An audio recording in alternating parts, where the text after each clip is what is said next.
It's Jamageddon as Meghan Markle faces a genuine bankruptcy crisis. And I believe the total collapse of this disastrous business explains why she now wants to return to the UK with her tail between her legs. So this is the new matcha product launched this week. Looks utterly revolting. But Julia Sugarbaker revealed, seriously, the girl spends all her time on TikTok stealing ideas.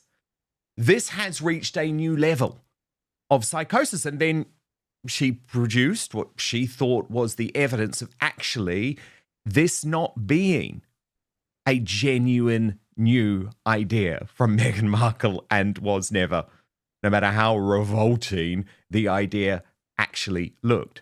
Hilltop Jennifer agreed with me, actually, saying that the latest collab was revolting. It's apparently matcha and her loose spread. Surely there is nobody on earth who would find this remotely appealing or appetizing. It looks like slime in a glass.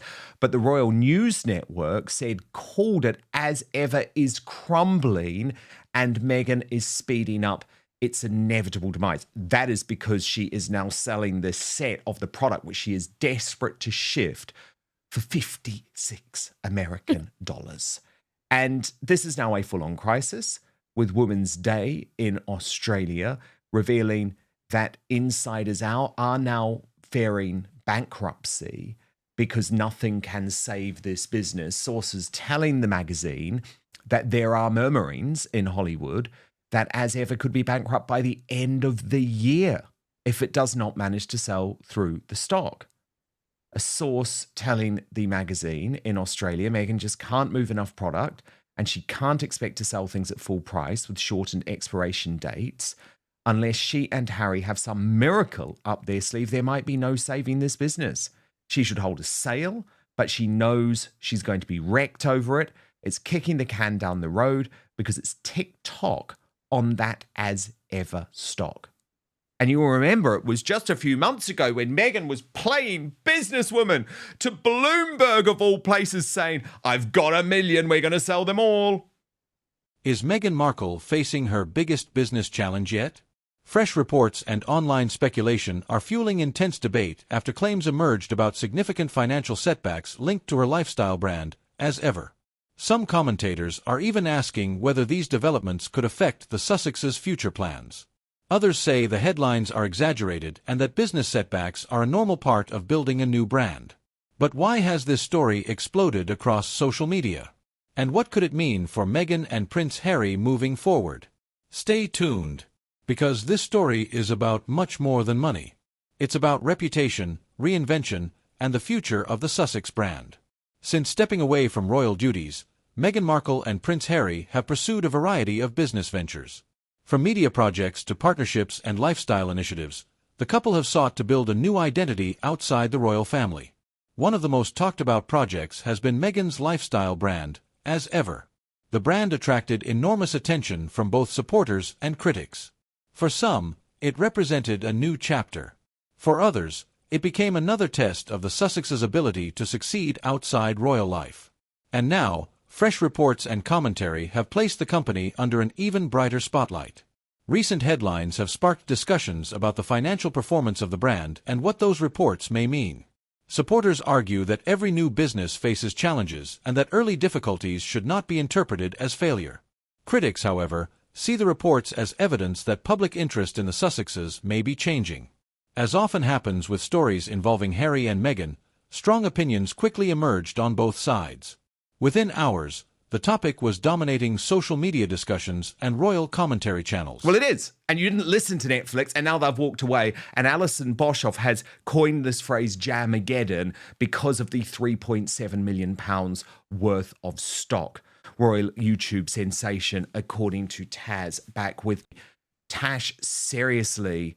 This is now a huge concern, and I think it does explain why she is now desperately thinking, well, actually, could the return to the UK, if it happens, and I know you've got lots of doubts, but if it does happen, could that be a way to try and get rid of this product because nothing else is working?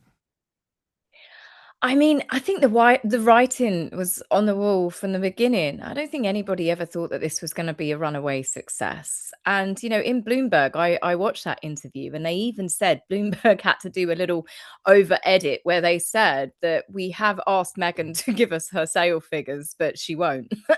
And that to me tells you everything, doesn't it? If she's saying, oh, yeah, no, it's so successful, it's so huge, it's absolutely flying off the shelves, people can't get enough of it, but I'm not going to hand you over my sales figures. It makes you think perhaps she's being as loose with the truth as that source is just runny goopiness. It's disgusting. It looks horrible. I mean, I really don't understand how Meghan can keep pushing that she's such a success at everything. I cannot believe the amount of people that gave her the airtime. Bloomberg, Women of Power, Women of Fortune, Time. They had an interview with her on the stage and they're talking to her like she has been running a successful empire for decades or even 5 years. I mean, she got all of these interviews where they do generally talk to CEOs of big companies, huge power players, people with, big influence. And Meghan is none of those things. And yet they had her on, allowing her to push this narrative that she is, this jam mogul. And she's really, really not. And I think it will be wrapping up soon because this is round about the sort of time that Meghan spends on anything and she gets bored and she goes on to the next new thing. I think that even the promotion that she's been doing from As Ever has been so completely bizarre. I mean, the photographs that she does are just true narcissism. It's just of herself. But I don't think she's really done a lot marketing wise. The fact that she is saying that it's doing so well, they've had all these extra hits on the internet. I mean, obviously, Jack Royston said, somewhat different, but she just seems to push her version of events out there and be damned if any of it's true.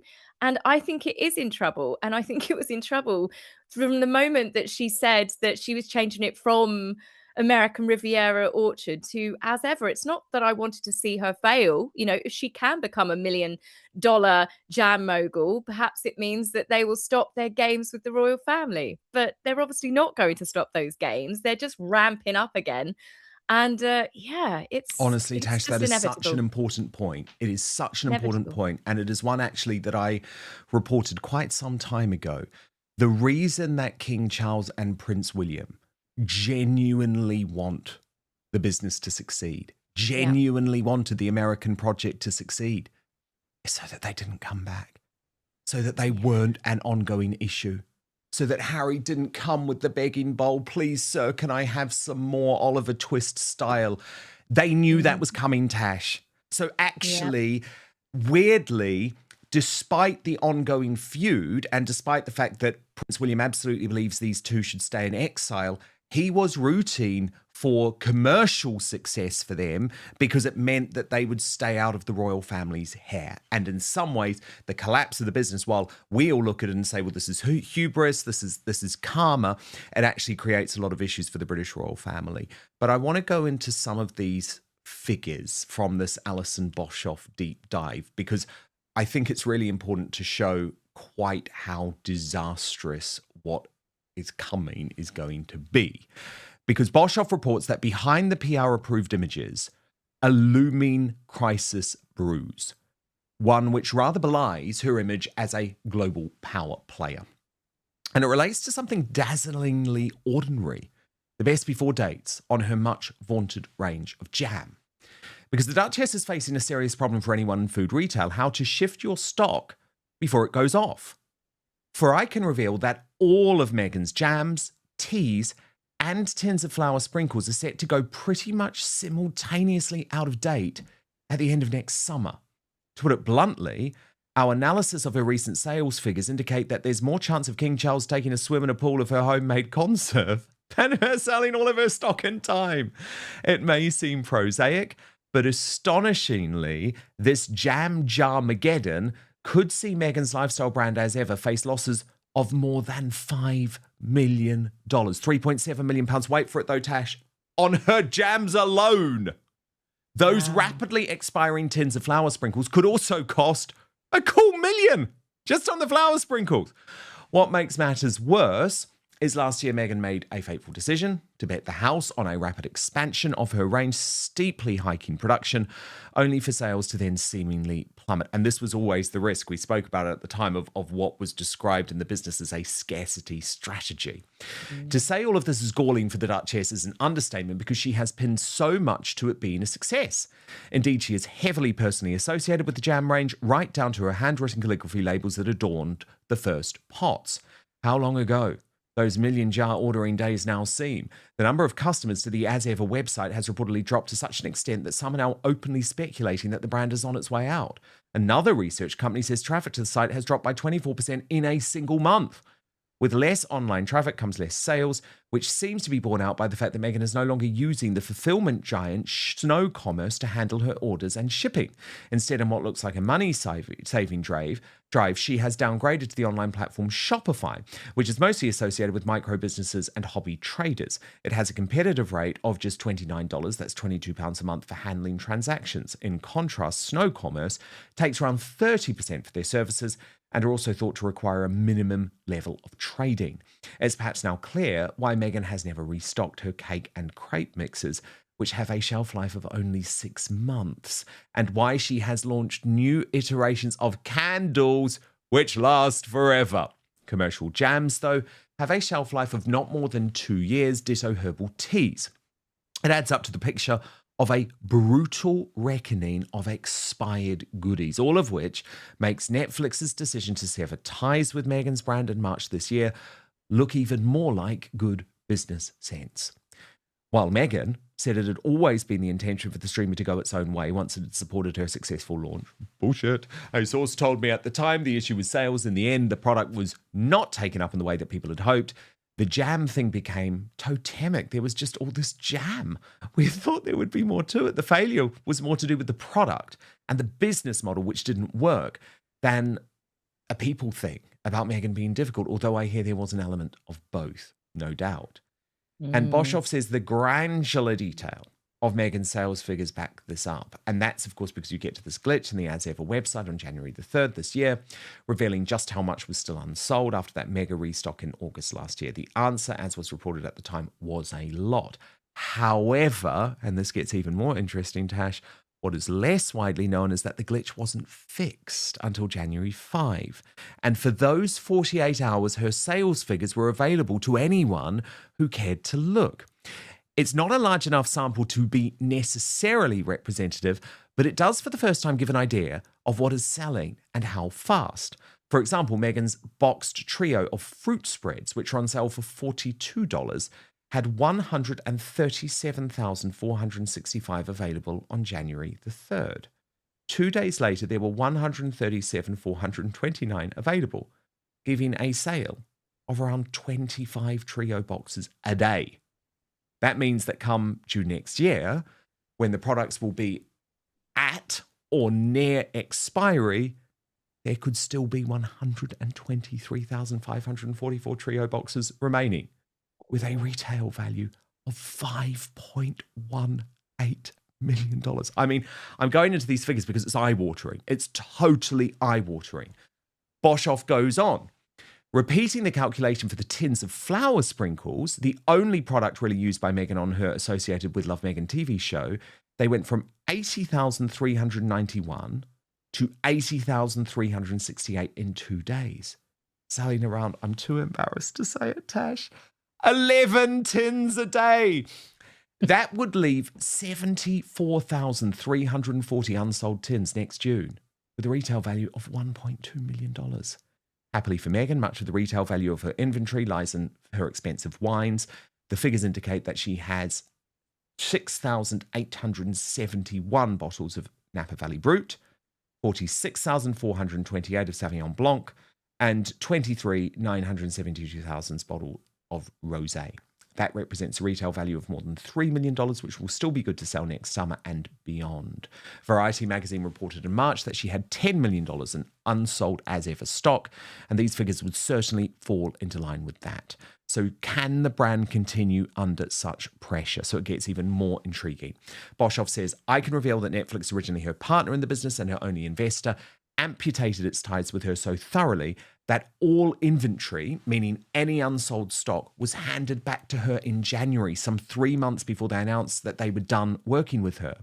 It means that Meghan's business will have to absorb and deal with the coming losses entirely on its own. No backup, no help from Netflix. Sources confirm that Netflix has no remaining financial interest in flogging her stuff.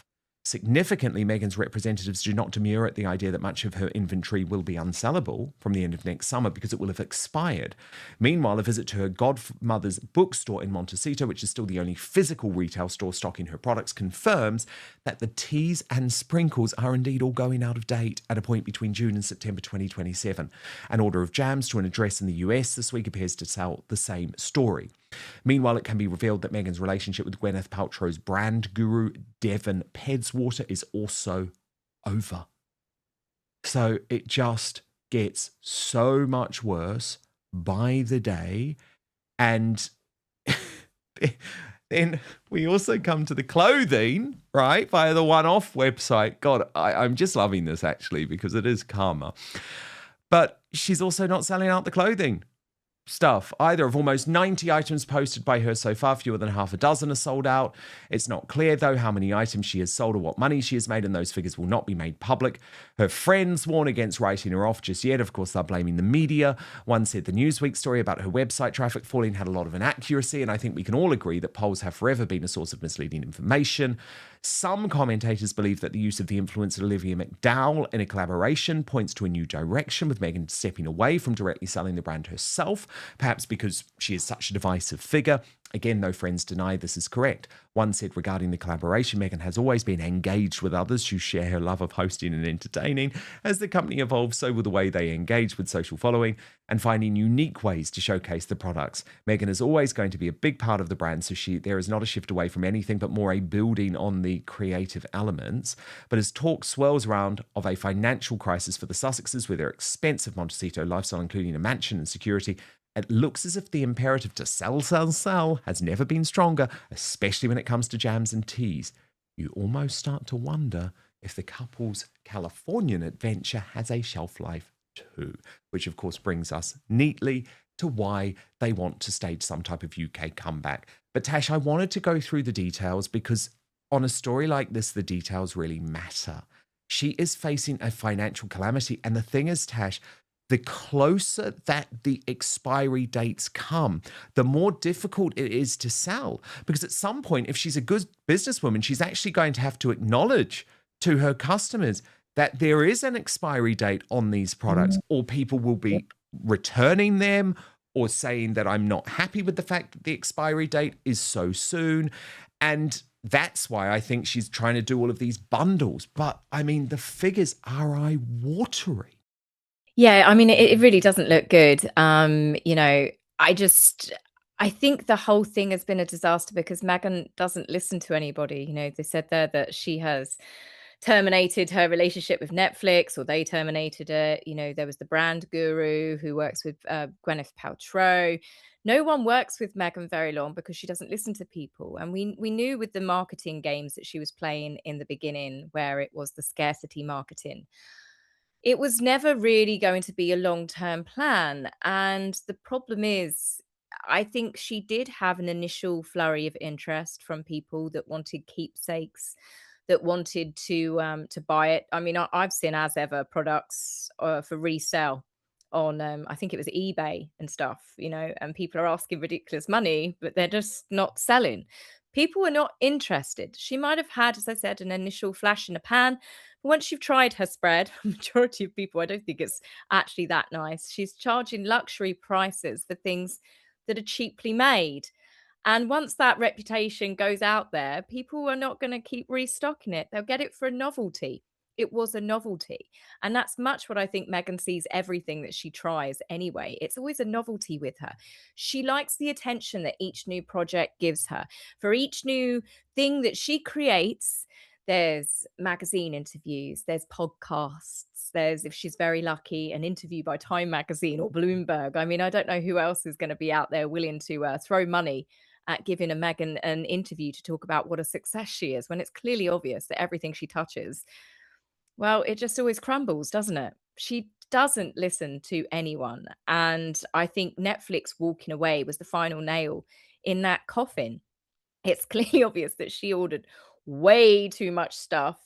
But you've got to think to yourself, why would you order that much? Why? What part of your brain would go, I'm going to spend millions on all of this and keep it stocked up at the time in the Netflix warehouses? For what purpose? She'd never bothered to get the items be able to be shipped abroad. That would be the first thing you'd do. Which she You'd make sure said you've got all is of the different coming. countries. Exactly, but it's Yeah. too late. It's too late Too now. late now. I Too know. late. Way too late. And it's like you've gone from a scarcity. It's like with everything with her, it's the sublime to the ridiculous. It just doesn't work. Chaos. Yeah, She's total an chaos. agent of chaos. Total chaos. That's what Meghan- Jamageddon. I like that term. I like that. I like that. And once again, the Sussexes found themselves at the center of another global debate. What makes this story so fascinating is that it touches on one of the biggest questions surrounding Harry and Meghan since their royal departure. Can they successfully build a lasting brand outside the monarchy? For years, their supporters have pointed to their global recognition and influence. Critics have questioned whether fame alone guarantees long-term success. This latest controversy has reignited that discussion. Because when expectations are extremely high, every setback attracts enormous attention. But here's where the story becomes even more interesting. Because this isn't just about one business. It's about perception. Public image plays a huge role in modern business, especially when the brand is closely connected to public figures. For Meghan and Harry, their personal reputation and their business ventures are often discussed together. That means every success can strengthen their image, and every challenge can trigger fresh questions about their future direction. As a result, stories involving finances, business projects, and brand strategy often become much larger than the numbers themselves. They become symbolic, a debate about what comes next. What's fascinating is how divided public opinion remains. Supporters argue that entrepreneurs face setbacks all the time. Many successful brands have experienced difficult periods before finding long-term success. Critics argue that the Sussexes have faced repeated challenges in translating global attention into sustainable business momentum. Neither side appears ready to change its position. And that's why the conversation continues to grow. Meanwhile, speculation has also resurfaced about the Sussexes' future relationship with the United Kingdom and the royal family. Every new controversy seems to generate fresh questions about where Harry and Meghan see themselves in the years ahead. Will they continue focusing entirely on their independent ventures? Or could future circumstances lead to new discussions about their relationship with Britain? For now, those questions remain unanswered. But they continue fueling enormous public interest. Perhaps the most revealing aspect of this story isn't the financial claims themselves. It's how closely people are watching. Every business move, every project launch, every public appearance. The level of interest surrounding Harry and Meghan remains extraordinary. And because expectations remain so high, every challenge quickly becomes a major headline. So is this merely a temporary setback for Meghan's latest venture? Or does it signal a much bigger challenge for the Sussex brand? The answer may take time to emerge. But one thing is certain. The world remains fascinated by what Harry and Meghan do next. At its core, this story isn't simply about business losses or financial reports. It's about reinvention, expectations, public perception, and the challenges of building a new life under one of the world's brightest spotlights. For Meghan and Harry, the next chapter remains one of the most closely watched stories in modern celebrity and royal life. If you enjoy royal news, celebrity updates, palace drama, and in-depth analysis of the biggest stories involving Harry, Meghan, William, Catherine, and the royal family, make sure you subscribe and turn on notifications. Because the next royal headline could be even more surprising than this one.